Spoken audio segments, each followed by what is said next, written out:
Hoy Infinito les presenta al Dr. Brian Weiss, una eminencia mundial, descubridor y creador de la terapia de vidas pasadas.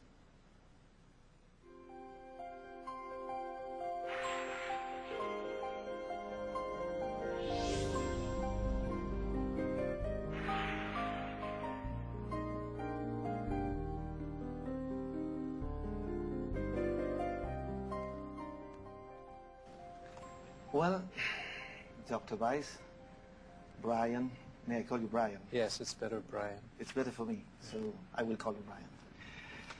First of all, be welcome to Argentina. I know you just arrived to give a seminar. You are going to do a seminar or a master class tomorrow? Or a special meeting tomorrow in Mar del Plata? Yes, it's the fourth time I'm here in Argentina to talk and to meet people and to do these workshops, these seminars. And the reason I do the seminars, it's not really a master class. That I do in the United States to train therapists to do my work. But it's a seminar where people will have their own opportunity to have regressions. Because it's one thing to write about past lives and the theory of past lives and how past lives can help people, cure people, can change their views of life and death and what happens after we die. But it's another thing for people to experience for themselves. So I try to go to many places. I've been all over the world to do these workshops where people in the audience can experience a regression for themselves. So I will put them into a deeper state. And you, boy, if you come, you will have this too. I will. Yes, I'll be in Mar del Plata next days. I hope so. So I'll be there. Yes, so Sunday. So they go into a deep state. It's very safe, relaxed. And in that deep state, I take them back in time so that the people in the audience can have their own regression and feel now the power of it, feel the emotions, feel the sensation, the experience, not just reading about it, but actually to experience it. So for me, this is a powerful way to demonstrate the techniques that I use.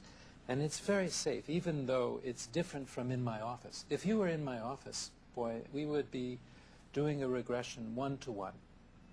And I might use a quicker technique, or I might do something a little bit different. But basically, you would still go into that very relaxed state. And in that state, we would go back in time. But in my office, one-to-one, you could talk to me, and you can tell me what you're experiencing, and I could ask you questions. So I could say, like, what do you see? How do you feel? Tell me about this mountain that you see in front of you and these strange people in loincloths or in leather, or ancient times, not so ancient times, or conquistador times, or whatever it is. And you could provide more detail. Yes, I'm a man, and I'm carrying this old gun.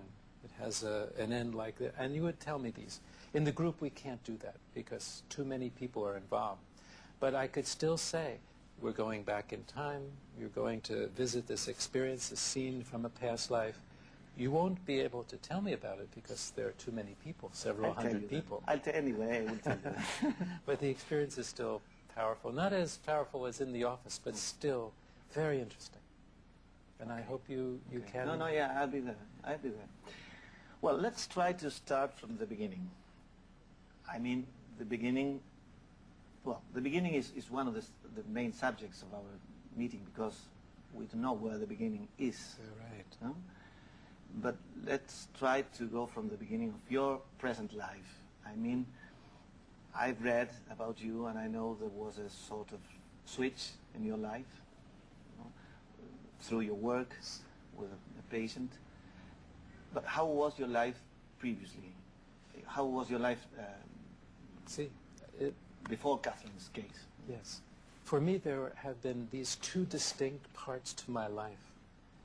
So it was very clearly a BC. As we say in English, BC means antes Christ, so yeah. AC. But in English, it's called BC and AD, after death. So BC for me is before Catherine. Before BC.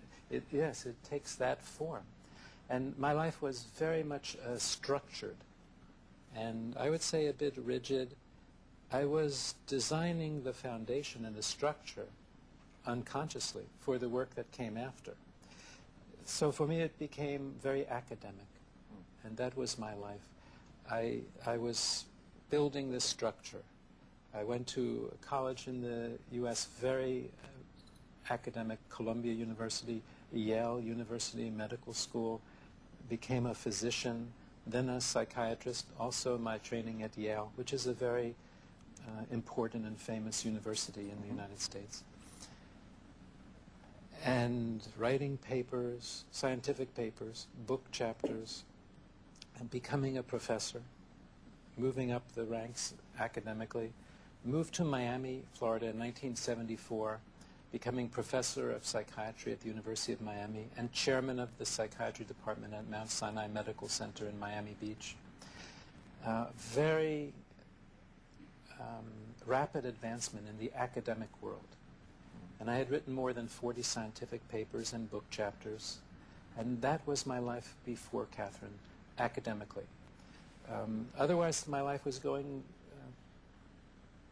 I wouldn't say smoothly, because there was a death of a child in this time before Catherine, and the death of my father. But my marriage was a long-time marriage. My wife and I have now been married 39 years. We met in 1963. I can't even do the mathematics anymore. And we were young, very young, but it was like almas gemelas. It was, love came very quickly, and we're still together after all of these years. But that part was going well, except for the death of my first child, a son, who died in 1971, about 9 years before the therapy with Catherine began. Mm-hmm. And then I had 2 children after that, so they're grown now, and that part was going well. My professional life was going very well also. And I was kind of what a psychiatrist has become these days, a secular priest. So I was more agnostic. I did not believe in reincarnation, not in past lives, very skeptical about these things. I did not believe in New Age, did not know much about it. Much to my embarrassment today, because that meant I did not have an open mind. I had already prejudged these things. And my mind, was following Freud and following the new field of biological psychiatry. And that was my life when Catherine came in and began the second half. Yeah. I did not realize this right away, but that was the beginning of the second part of my life. So we can say that in your present life, you have 2 lives, a little bit, no? Yes, exactly. And it's very different now, because after Catherine and finding out about past lives and spiritual dimensions and masters and all of energies, all of these other areas that I knew nothing about, now I changed completely in terms of my values, in terms of what's important to me and what is not important. But I didn't change the structure. The scientific structure is still there. So everything that happens, I still filter through that lens. That remains. It's like a base, Yes. When you build a building or you paint a painting, you create a base, and then you build more creative over that base. No? Exactly. So maybe it worked. It was important for me, because I think without that base, I wouldn't have the stability to filter what comes through now. Because in the New Age field now, there's a great deal, or this holistic field, or spiritual psychotherapy, whatever names you want to put on this. There are healing and healers. There's a great deal that is valid, that really works. And I've seen healers and psychics and others from all over the planet. Incredible things I've witnessed. And others who are not at all opportunistic and really not real. And I have to be able to filter what's real from what's not. That's where the base helps me a lot. And what happened when Catherine appeared in your life? Well, when she appeared in my life, at first nothing happened. because for 1.5 years we did traditional therapy. She wouldn't take any medicine because she had a lifelong fear of gagging or choking. And so she couldn't take medicine because she had difficulty swallowing. She couldn't swallow pills? No. And she had lots of symptoms: anxieties, phobias, depression, insomnia, panic. And so for 1 year, more than 1 year, I treated her with just psychotherapy. I had learned to do this, of course, in my training. We didn't make too much progress, a little bit, but not very much. And so I fell back on a technique that I had learned some years before Catherine, when I was an intern. I had learned how to do hypnosis. Hypnosis is putting people into relaxed states so that they can concentrate, their memory is improved, and their body is very relaxed. It's a normal state. We're all hypnotized every day. When you drive your car and your mind wanders and you forget the last few blocks, but you didn't crash, that's hypnosis. When you're watching a movie and you're so absorbed and concentrating in the movie that you don't hear the people eating popcorn around you, that's hypnosis. Reading a good book and you don't hear the traffic, that's hypnosis. When you look into the eyes of the person you love, that's hypnosis. That's hypnosis, oh yes. Okay. A little deeper state. And there are many levels. So I use that with Catherine to put her into a deep state of concentration, because she could not remember much from her childhood. Can we stop for a minute and we go back with this story? Sure. Okay, thank you. Volvemos en un minuto con el Dr. Brian Weiss.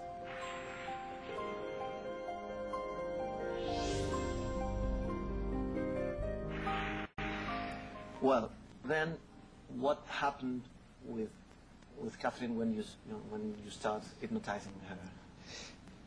She was one of those people that can go very deeply.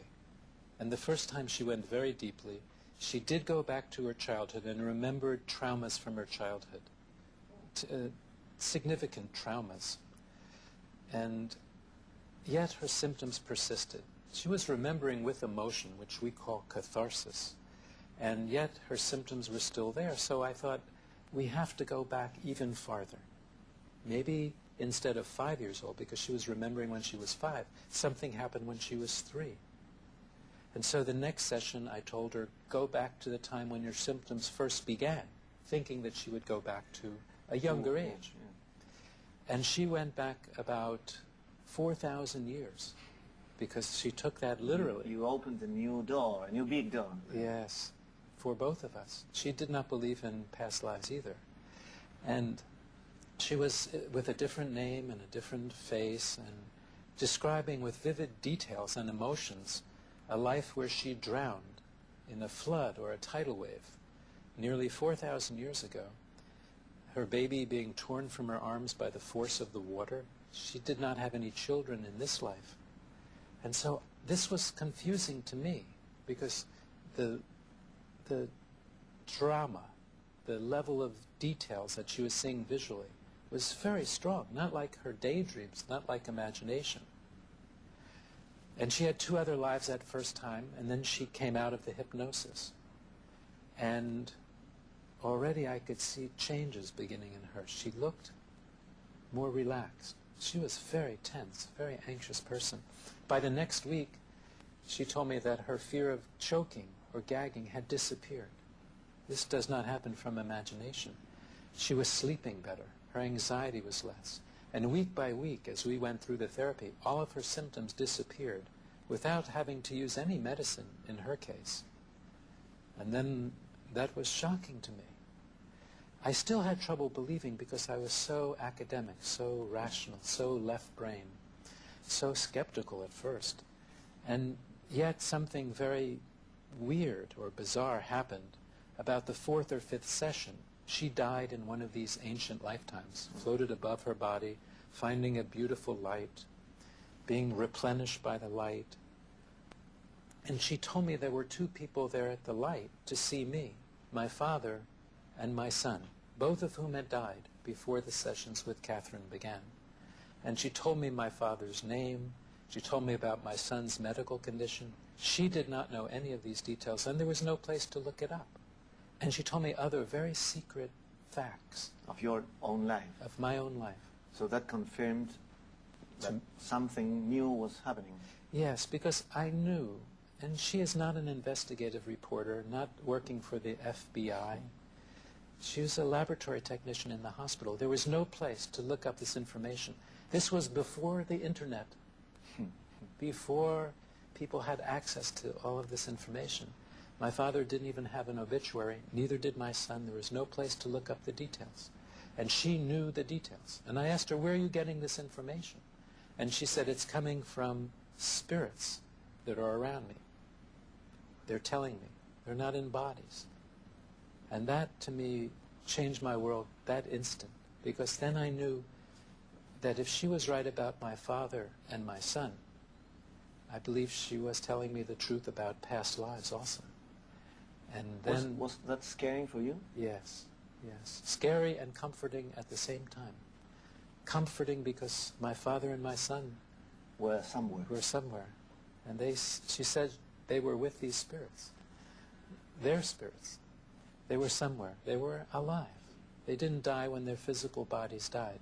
Scary because my whole worldview was turned upside down. And I didn't know that this other world existed. And here I was finding it out. That was the very moment when I knew, because I knew deep down, that she was telling the truth. The truth. A new truth for you and for the world. Yes. And you went on with her, meeting new lives and yes. Knowing more about reincarnation. Yes, she had about 10 or 12 lifetimes. And after that, she didn't need it anymore because she was cured. Those were the lifetimes that had a connection to her present life as Catherine. And then when she resolved those issues, it healed all of her symptoms. Along the way... she was healing the main traumas from those 12 lives that were still affecting her. Exactly. And along the way, she kept giving me messages from these masters. Messages about life and death and why people are here, what's the purpose of life. And since they were so correct about my father and my son, I was recording these sessions exactly. Because Catherine I was seeing in 1980, and 81, and 82. This is now 26 years ago. And I was recording every session word by word. So I did not write Muchas, vidas, muchos, sabios for many years after Catherine because I was concerned with my reputation and my career. I had no intention to go public about this. That was your fear? That's right. And I had a very good position as chairman of the psychiatry department. This was jeopardized if I go public. Eventually I decided to do this with my wife's support and because we had come through so many things, through times when we had no money at all in the beginning, the death of a child, all of this together that we needed when I decided to go public. But you faced your new and your deepest mission here. Yes, that was part of it. Because since that time, it's been 26 years, I've now worked with more than 4,000 patients in my office, individually doing regressions. A lot. A lot of people. A lot of people. And people from all over the world, but also in groups. So if we add up all the numbers of people that I've had in groups during regression sessions, like here in Buenos Aires and Mar del Plata and Punta del Este and also Tokyo and Osaka and London and Madrid and Barcelona and everywhere. It's more than 100,000 people. And many of them have had experiences and written to me and confirmed their experiences, validated their experiences, had healing. So it's a huge number of people. But at that time, there was one, Catherine. So I taped every session, and I did for many years with other patients. And when I wrote the book, I wanted it word for word. So the editor edited the parts from me, like my story, where I went to school, or this and that. But I told them, you cannot edit from the tapes her part, because every word may have a meaning that I'm not aware of yet. Every paragraph, I don't know. Maybe there's something in it that I don't realize yet. Don't change that. Thank God for that, because I've had so many validations over the years that I didn't know at the time. For example, I was confused with Catherine's first session. How could she die in a flood or tidal wave? She was describing a life in the Near East, which I saw as, wow, this is not an area where they get tidal waves or hurricanes. But she was probably on one of the islands in the Mediterranean, such as Thera. And although the year wasn't exactly correct, when the volcano in Thera, which we now call Santorini, erupted almost 4,000 years ago, it created gigantic tidal waves, 100-feet waves, that went all the way, covered the islands, destroyed the civilization on Thera and other islands, and went all the way to Greece, the Near East, northern Egypt, with tidal waves, tsunami. Yeah. And that's probably what she was describing. So a geologist sent me that years later. And so I'm glad I didn't change things, because so many people have responded to those words. I wanted to keep them pure, exactly what she was saying, word for word. And do we all have several past lives? I think we do now. You know, every question you ask, boy, it has resonances at deeper levels, because I've thought about these questions myself. And I've asked people in the deep states, for example, how do the numbers fit? Like, there are more people than ever before. Where do the souls come from? Because if we're all having past lives, and now the population is larger, how does this fit? That's that scientific, rational part of me, which is always questioning to make sure it's real. And the answer that comes back most often is that this is not the only place where there are souls. Souls exist in many dimensions. And not even planets. You mean other levels, other kinds of, other dimensions, not physical places. See. So it may be physical places, but it can be non-physical dimensions too, as modern physics is talking about now. So it may be that a soul is here for the first time, but it's not a new soul being created. It's coming from another place. And so I think most of us have had past lives, but occasionally a new soul comes in. I don't think it would start in Buenos Aires, because it's too complicated. Maybe it starts in a little village learning about agriculture and earth, and what are these strange things called people, and why do they act in this way? So, but you don't get to the Buenos Aires until later. And why does a soul need to reincarnate? I think that this is a large school here, that we have lessons here to learn. On Earth. Earth, exactly. Lessons of compassion, love, charity, hope, nonviolence. All of these lessons, patience. It's a hard school. It's a hard school. This is the hard place. This is the hard school. The other side, what people call heaven, which may have many different dimensions and levels also, that's not so hard. But here, in this school, we have physical bodies.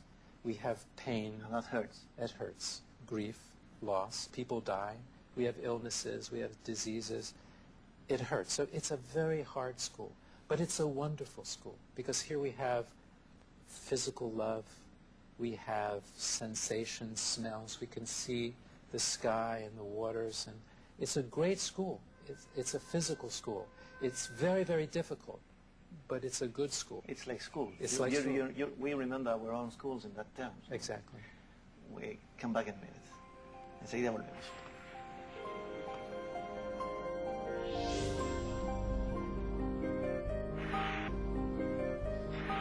Is the unconsciousness only one for all of our lives, or is an unconsciousness for each one life we live?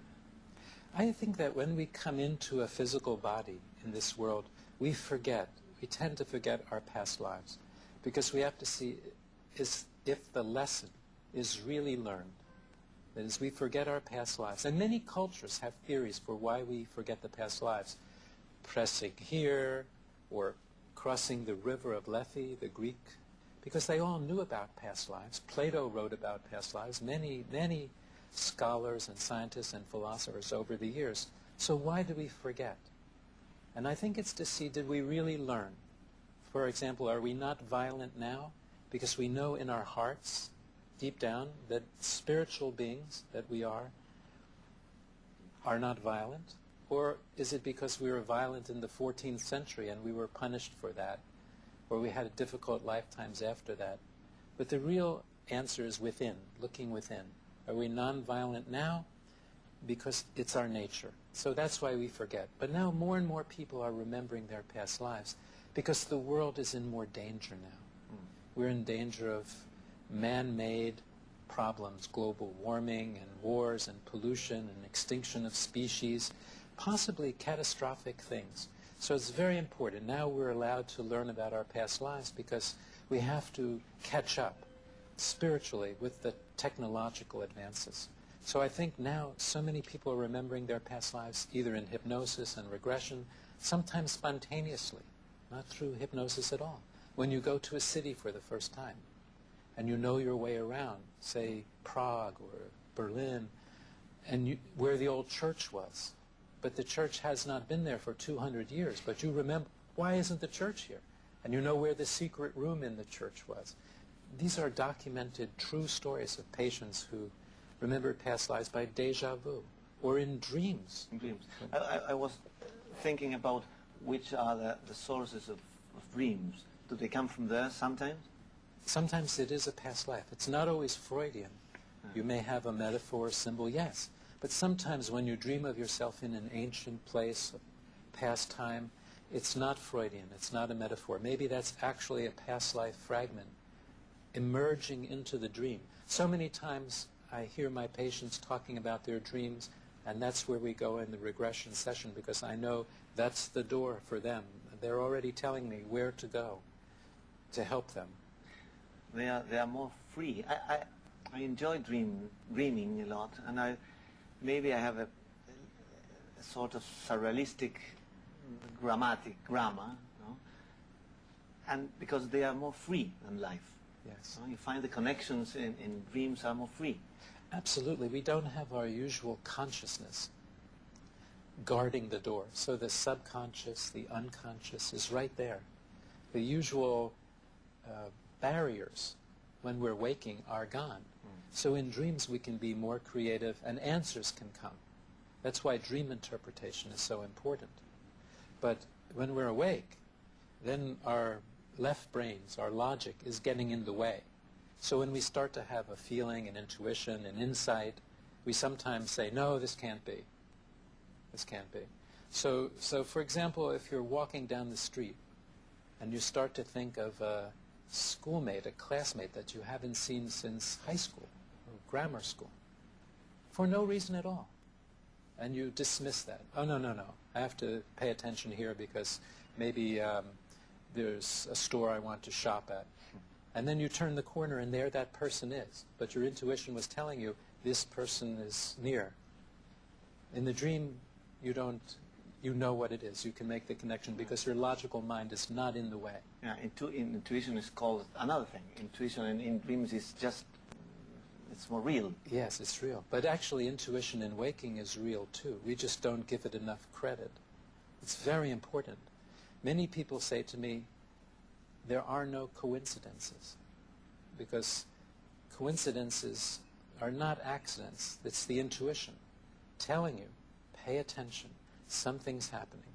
So I now pay much more attention to intuition, to instinctive behaviors and thoughts and gut feelings, because before Catherine I didn't, and after Catherine this is one of the changes. Yes. And can we train that? Yes, you certainly can train yourself to be more intuitional. You have to start by paying attention. It doesn't have to be difficult. Pay attention to your intuitions. When do you get these feelings? And intuition is not a fear. It's a deep down feeling. It doesn't come with fear or anxiety. It's just a knowing. You know this. And for some reasons it happens in the oddest way. It may not be important, or it may be very important. But so you start thinking of this person, and then they call you. Pay attention to that. When you're standing waiting for an elevator, and there are 6 elevators there, just play a little game, like which one is coming. Yeah, but that's training for the intuition, because you already know. When the phone rings, guess who's calling. Before you look in the identification or anything like that, this is all the training. Meditation is another way. I've started doing that, but that's not for everybody. You train yourself to clear your mind, to become mindful. And that just means to watch what's going on inside your mind, without comment, without editing, but that helps you to pay attention to your intuition also. It can be life-saving. Boy, for example, you get an intuition, stop, just before you walk in front of a bus. You should pay attention to that. And does meditation help to merge these feelings or these knowings, make the space more clear? Absolutely. During my life, I've tried some different techniques of meditation. And is there one better than others, or are all the different shapes of the same way to getting in touch with oneself? I believe they're all similar. They're different techniques, but you're going to the same place. And that place is awareness. It's mindfulness. Just aware of what's happening when you're not thinking. And this is a very useful technique, whichever technique you use, because that's what you want, the end result. So if you're walking from here to Avenida Florida, there are probably many ways of doing it, but your destination is the same. You can go this way or this way or this way. You can walk, you can take a taxi, whatever. But as long as you wind up in that place, you are where you're supposed to be. Meditation is like that. It's the means to get to a place of peace, inner peace, and mindfulness, awareness, whichever route you want to take. So take what's ever easiest for you. There's no one way. And many different types of meditation teachers. But it's useful because it helps to clear the mind. In India, some people remember their past lives by meditating backwards, backwards, backwards in time to when they were younger, to when they were a child, to when they were an infant, to when they were in utero, and back into a past life. For those of us from the West, that's too disciplined, too tedious. We need help. We need help. Your help in this case, for example. I just speed it up. Same result. That's like walking to Mar del Plata. I prefer the airplane, so we can get there quickly. And do cells have any kind of consciousness or memory? Are cells other parts of this kind of different shapes we can use?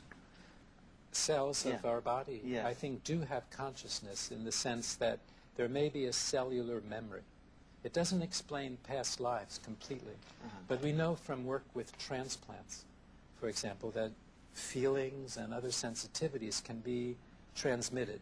We know from certain work with worms that memories can be transmitted through cellular processes, transplanting. For example, in heart transplants, you see sometimes the recipient taking on some of the characteristics of the donor. For example, someone who has never drunk beer, doesn't like beer, then has a transplant and suddenly develops a taste for beer. And the donor loved beer. That kind of thing you see a lot of, and you know that this is a form of cellular transfer of some sort of sensitivity or memory. But with past lives it's more complicated, because so many times people who have died as children or young, not having passed on any genetic material, they didn't have any children, but they remember the lifetime as a child. So if you remember a lifetime, for example, and I'm making this up, I'm not a psychic telling it, where you died when you were 5 years old in Russia in the 18th century, You didn't have any children. You were only 5 years old. But now you remember in detail that life, what happened, the facts about Russia and your parents and things like that. That's not genetic. You don't have a genetic link to that little boy a couple of centuries ago in Russia. So we know that it's more than genetic transmission. And do we carry illness and sickness from one life to another one? Oh, I mean, when we have when we are ill, does that come from other lives that we have to pass through them? Sometimes. It's a very interesting question. I'm actually thinking about that too, because certainly for psychological problems, yes. I've seen that a lot. Someone is thrown off a castle wall in the 15th century, and now they have a fear of heights. Catherine drowned, and she has a fear of gagging or choking. And she also wound up having a fear of water that I didn't even know about. So we bring those symptoms or illnesses, anxieties, depression, with us. Vulnerabilities. But then I was thinking, well, what about physical diseases like cancer or something like that? I know we bring pain with us. Absolutely. But, for example, I was seeing a radiologist, a doctor in my hospital, who had terrible back pain for years. And he went to orthopedic surgeons and chiropractic physicians and others with no relief. And he had to take medicine because the pain was severe, but he did not like taking the medicine because it made him tired and fuzzy. You know, his mind wasn't sharp. When we did a regression, and he found himself as a soldier, one soldier, in a battlefield of thousands in the Middle Ages, and he was speared in the back. That's how he died in that life. And when he remembered that, his back pain disappeared. It doesn't prove the lifetime, but the pain disappeared. It changed his life completely. So and can we heal illness in that way? Yes, also? absolutely. Concrete illness. Concretely. And then I was thinking about cancers, and that maybe we bring a vulnerability, or substance abuse. You know, did you use alcohol in England in the 14th century to solve your problems and other times, and are you bringing that pattern forward into this life? Yes, people do that too. Not so much the illness as the vulnerability to the illness. And I find, yes, this technique does help a great deal with physical illnesses as well. All kinds. Asthma, and you found that you died in a fire in whenever, and the smoke inhalation, and that's why the breathing problems. Not all cases of asthma, but some. And I remember a patient I had from England whose asthma got much better when we found this cause in a fire several centuries ago in a past life. So I do think physical illnesses are also brought over, or the vulnerability, or the pattern. And through awareness, through understanding, we can solve those problems. We can heal those symptoms. There's also, boy, the understanding about death, that it's not what we think it is, that we're actually immortal because we're souls, spiritual beings. There's a beautiful quote from a Christian mystic whose name is Teilhard de Chardin. In English, it goes like this, because it has a nuance in it. He said, "We are not human beings having a spiritual experience. We are spiritual beings having a human experience." I love that quote. That's great. Because it captures the essence of our existence. We go on in a minute. Thank you, Brian. Good. Ya volvemos con el Dr. Brian Weiss.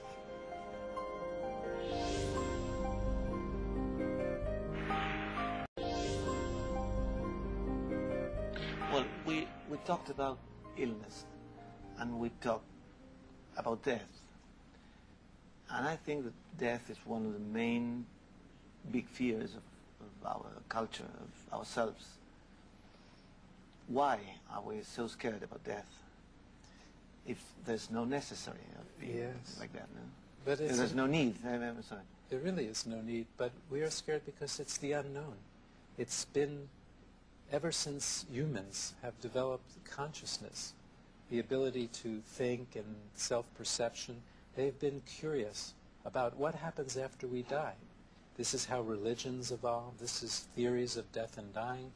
It's the great unknown, because it's very difficult to prove it, very difficult to say it's this or it's not. So I think when I came upon this, not just the concept of reincarnation, the concept is ancient. People have believed in reincarnation for thousands and thousands of years. Most of the world now believes in reincarnation, counting the Eastern religions and the people of the East, India, China, Japan, all these countries. But even in South America, statistics show that about 50% of people in Latin America believe in reincarnation. In the United States, which lags behind, about 30%. And in Europe, sort of in the middle. But most of the world does. And so why do we forget when we know this? And I think one answer is it's been intellectual. It's been like, oh, you're taught this as a child, but what about the evidence? We're taught so much when we're 2 years old and 3 and 4 and 5. We're taught in our cultures and in our religions, and we just accept that, undigested. And then when we get older, it's become a belief system, but we don't really know. And here, this is why I do the workshops like in Mar del Plata or Buenos Aires, so people can experience for themselves what death is. And maybe we relate death with pain, because we have to leave someone go to other place, and we suffer through illness, Yes. and there's a period in which we feel the pain. Absolutely, we do. This is the hard place, as we talked about. This is the place where we have the pain. I find in doing my research that dead people don't suffer. They're fine on the other side. I'm always getting that information. I'm fine. I love you. Take care of yourself. Don't be sad for me because I'm fine. There's no pain over there. There's awareness. They can contact us if they need to. Here, And where is there? there is not a geographical place. No, yeah, it's I know, just but another dimension, a higher vibration. It's the other side, heaven, cielo, different dimensions. So when I talk about that, I talk about a different vibration. One analogy that I use to think of ourselves is complicated, but it's, for me, it helped me understand, is that here we are as people in physical bodies. We have pain, we have physical bodies. But our spirit, where do you go when you die? Well, maybe it's a higher vibration, but we're still us. It's our souls vibrating at a higher level. And maybe it's higher than that, but we don't necessarily lose our consciousness or our nature. So what I thought about was ice cubes. Sounds strange. Ice cubes Yes. that from their freezer. Yes. Now we know what ice cubes, if ice cubes could think, they would think, I'm separate, I'm distinct. I have hard edges, right? I'm an ice cube, ice. Very concrete. See, Yeah. yellow, I put in, and I'm concrete, I'm separate from other ice cubes. I am my own boundaries. But if you heat the ice cubes, they become water, and they're connected, all one thing. Forever, spirit and water have been connected. Water is a metaphor for spirit. And what happens if you keep heating the water? It disappears. Air, yeah. It becomes steam. It's air. It's invisible. But it's still there. It's vibrating very rapidly now. We know that because we can take steam and condense it. It becomes water again. Put it in the freezer, and it's ice again. It's a new life. A new life. A new life. But it's never lost the nature. I think we are like that. We're like the ice cubes in the physical bodies. When we die, we become the water. Concepts of God and beyond that, the steam, the invisible, the unknown. But then new life, coming back as an ice cube. So it explains how we can change our vibration, change our nature, and yet still be the same. It's incredible. When I was waiting here in front of this window an hour ago, I was looking through this landscape, and I was thinking about how concrete is this world. You can see here ships and trains and cars downstairs. And then there's the water. Yes. And then there's the open sky and that blue sky Yes. and the clouds. And I was thinking all about that just to ask you about these two levels between concrete world there, down, and this other thing that we have to deal with both of them. And it's very hard to do that. It is. But it's our challenge, no? Absolutely, because they're connected. The worlds are connected. There's contact all the time between the worlds. And I've studied mediums, people who can bring messages from the other side, because this is part of being a psychiatrist. I need to understand in my structure, how do people do this? How does the mind connect and get this information? And because I've had this experience myself of people, mediums didn't even know I had a child that died, or my father, and now they're giving information, much like Catherine, but they didn't even know me. And they talk about these things. And so I wonder, how do they do this? So this is a connection to the other side. People in hypnosis, after death, can do this, death in a past life. And that's the voice of the masters. It may be, yes. I think they're spiritual guides, masters, angels, whatever word you want to use. So often we as humans get distracted by a word, and we forget. So people say to me sometimes, boy, they'll say, well, what are masters? What are masters? And I'll say, well, they're spiritual wisdom, intelligence, energy that don't need bodies on the other side. So I don't understand that. I said, think of them as angels. Oh, I know that. I know that. Yes. Just a word. Just to end, which is the message they have for us? Love. It's always the same message. Only love is real. Love each other. Be compassionate. Don't do these things. Don't hate. Don't do these negative things. It's all about love. That's the energy. That's why we're here. That's the big lesson. That's the only lesson. Love, love, love. And that keeps coming through. And that's what we have to master. Love. Thank you. Thank you very much. Oh, thank you. Estuvimos con el Dr. Brian Weiss. Y lo último que dijo, ustedes lo han oído, es amor. Que se desparrame sobre todos nosotros.